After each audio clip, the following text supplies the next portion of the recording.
My name is Laura Porter. I'm 33 years old. And I cook, for a living, weddings, funerals, church picnics, other people's happiness.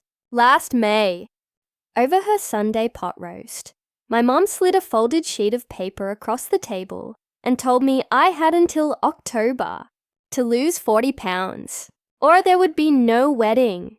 "You'll embarrass us in the photos," she said, then passed the green beans like she'd just commented on the weather. My family simply nodded. By the middle of that summer, she had spent $4,000 of her own money to cancel my wedding venue, behind my back.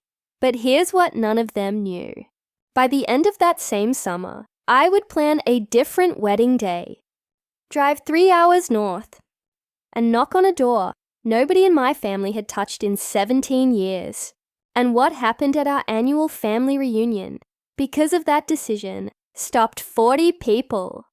Cold, right in the middle of lunch. Welcome back to Calm Drama Stories, where quiet women tell the stories their families never expected them to tell out loud. If you've ever been loved with conditions attached, pull up a chair, because this one is for you. Drop a comment below, and don't forget to subscribe. 7 years ago, I started a catering company with $3,000 and a used van. I called it Second Table. I cook out of a converted storefront on Main Street in Hartwell, Ohio. Dean and I live in the apartment above it, where everything smells faintly of onions and butter. And honestly, it probably always will. We have 4 full-time staff, 12-hour Saturdays, and my knife roll is worth more than my car. I built every bit of it, one order at a time, one event at a time, one chafing dish at a time. Nobody handed me a dime. In April, Dean proposed at Kestrel Orchard, and about 15 minutes outside town, right after I finished catering another wedding beneath those apple trees. He was still wearing the food service, gloves he'd put on to help my crew stack chairs. Then he held out the ring, the same way a man might serve dessert. That's Dean Calloway. At 35 years old, a high school science teacher who grades lab reports at my prep table and somehow still thinks I'm funny. I said yes before his knee even touched the grass for about 6 hours. I floated. I already had the picture in my head, the one almost every bride carries around like a favorite recipe. Dean and me beneath the apple trees. And behind us, my mom, my dad, my sister, my aunts, my cousins. One huge, smiling, unbroken row of family.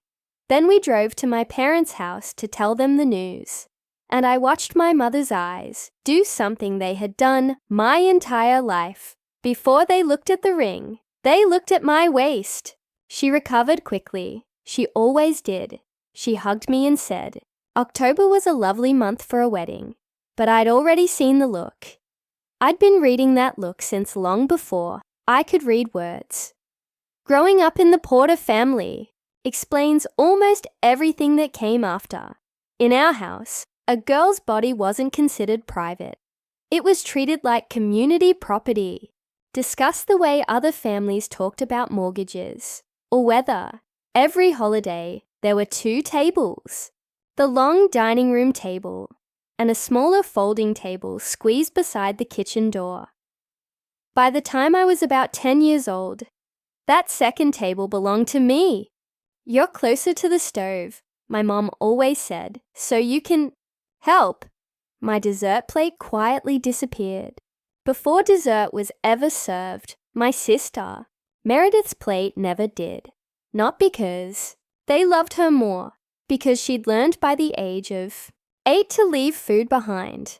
I hadn't. The kitchen was supposed to be my punishment. Instead, it became my kingdom. If I was going to spend my childhood beside the stove, then I was going to learn exactly what that stove could do. By 17, I could outcook every woman in my family, and they knew it. For the last 6 years, I've catered every Porter family event. For free! Birthdays, funerals, the 4th of July, and the biggest one of all, our annual family reunion at Camden Lake, held every second Saturday in September. 40 people!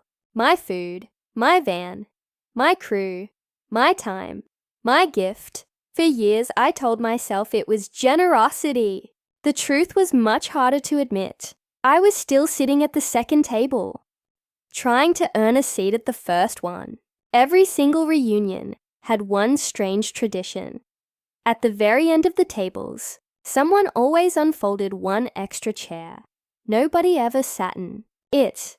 Nobody ever explained it. Nobody ever put it away. It simply stayed there, facing the lake. Every family has a chair nobody sits in. Ours belonged to someone whose name I wasn't allowed to say. The ultimatum arrived in the middle of May. Sunday dinner, pot roast, mashed potatoes, fresh, green beans, and the lemon bars I'd baked that morning. My mom calmly set down the serving spoon. Then she reached into her cardigan pocket, pulled out a neatly folded sheet of paper, and slid it across the table toward me. It looked less like a family conversation and more like an invoice. I unfolded it. It was a printed diet plan. Every week already mapped out, every weigh-in already scheduled, every target carefully calculated. The pages had even been laminated. The first weigh-in started that Monday. The last one ended during the week of my wedding. 40 pounds, she said quietly. You have 5 months. It's completely doable. If you take it seriously. I looked at my father. He stared down at his dinner as though the potatoes contained the answer. Meredith slowly stirred her tea, round and round, without saying a single word. Finally, I asked the only question that mattered, and if I don't, my voice stayed calm. I wanted everyone at that table to hear exactly what happened next. Mom folded her hands neatly together. Then she smiled. Then there's no wedding. Sweetheart, not one we're paying for. Not one we're standing in. You'll embarrass us.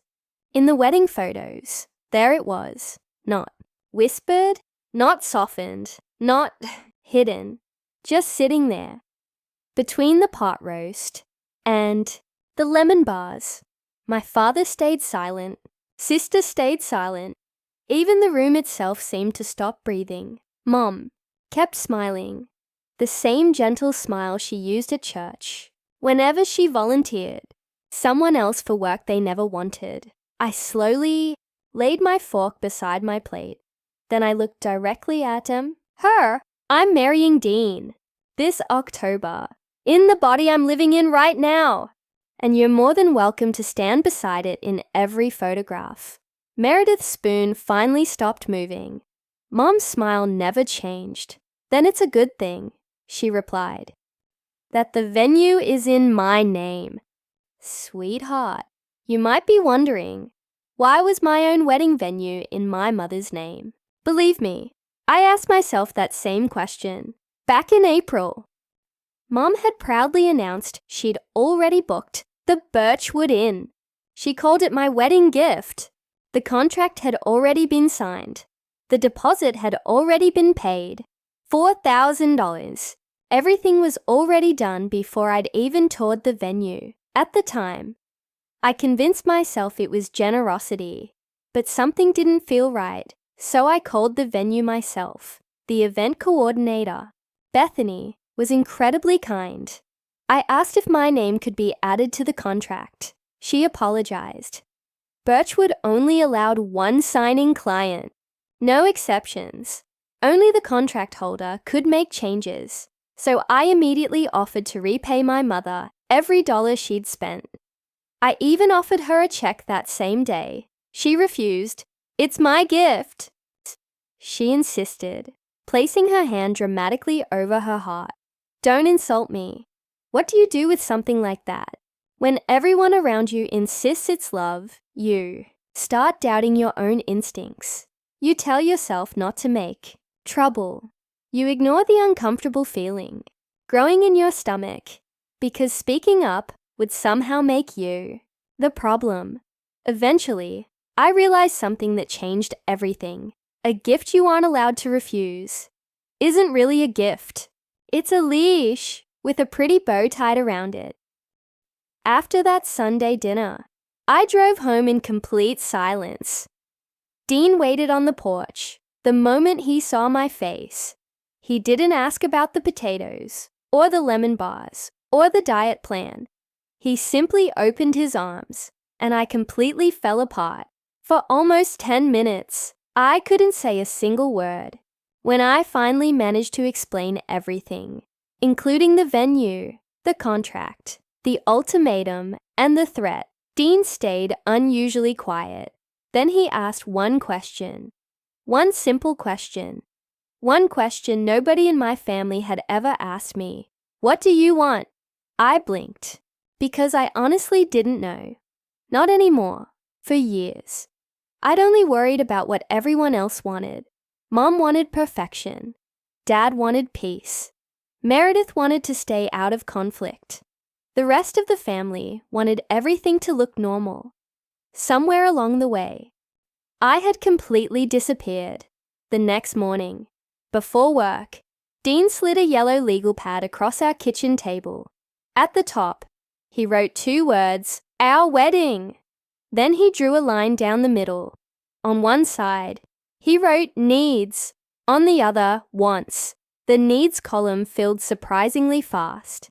A marriage license, someone to marry us, a place, food, music, our closest friends, everything else, flowers, chair covers, ice sculptures, expensive centerpieces, designer invitations, those all landed under wants. Then Dean looked at me and smiled. You know what I don't see? What? Your mother's approval. For the first time in days, I laughed, a real laugh. The kind that makes your shoulders finally relax that Wednesday. I stopped by Birchwood Inn after work. Not to argue, not to fight, just to understand exactly what my mother controlled. Bethany welcomed me with a warm smile. I remember you. I wish we were meeting under happier circumstances. She gently opened the contract. Every single page carried one name, Elaine Porter. My mother, every decision, every payment, every cancellation, every menu change, every guest count, every signature belonged entirely to her, legally. I wasn't even considered the client. I was simply the bride, nothing more. Bethany lowered her voice. I probably shouldn't say this, but this isn't the first time we've seen something like this. I looked up. What do you mean? She hesitated. Sometimes parents book weddings as gifts, but occasionally, they book them as leverage.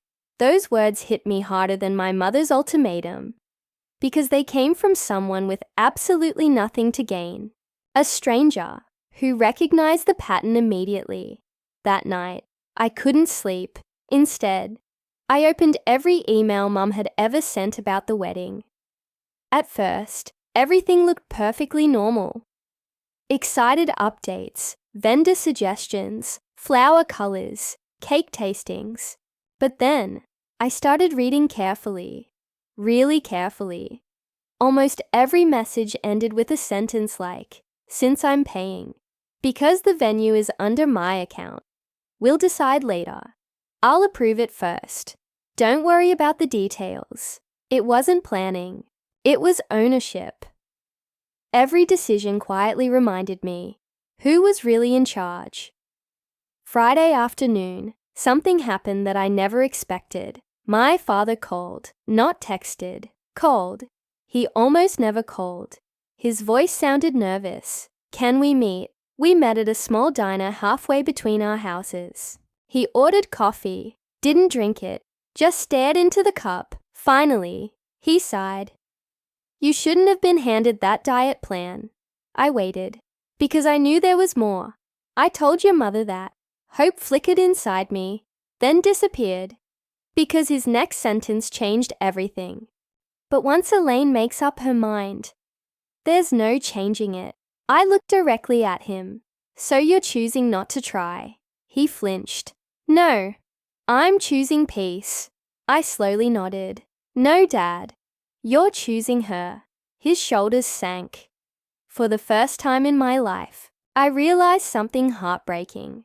My father wasn't protecting me. He'd spent 35 years protecting himself. The following weekend, I catered my cousin Noah's graduation party. Another free event, another full day, another exhausted crew, another van packed before sunrise. Around sunset, while everyone else laughed by the pool, I carried empty serving trays back toward the garage. As I walked past the patio, I heard voices. I wasn't trying to listen. But then, I heard my own name. Mom was talking to Aunt Denise. I gave Hannah 5 months. If she really wanted that wedding, she'd lose the weight. Aunt Denise sounded uncomfortable. Elaine, 40 pounds is a lot. Mom laughed softly. Oh, please.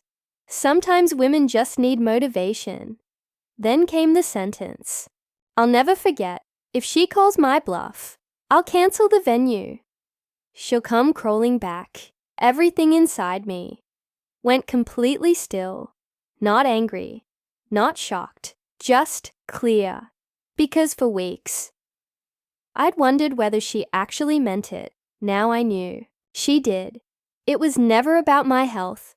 It was never about photographs. It wasn't even about the wedding. It was about making sure I understood who held the leash. I quietly loaded the final tray into my van, closed the doors, sat behind the steering wheel, and stared at my hands. They were trembling, not from fear, from certainty.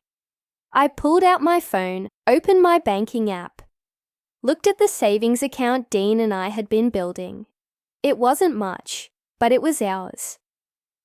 Then I looked at my reflection in the rearview mirror. For years, I'd been terrified of disappointing my mother.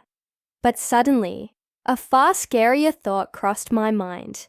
What if I spent the rest of my life disappointing myself instead?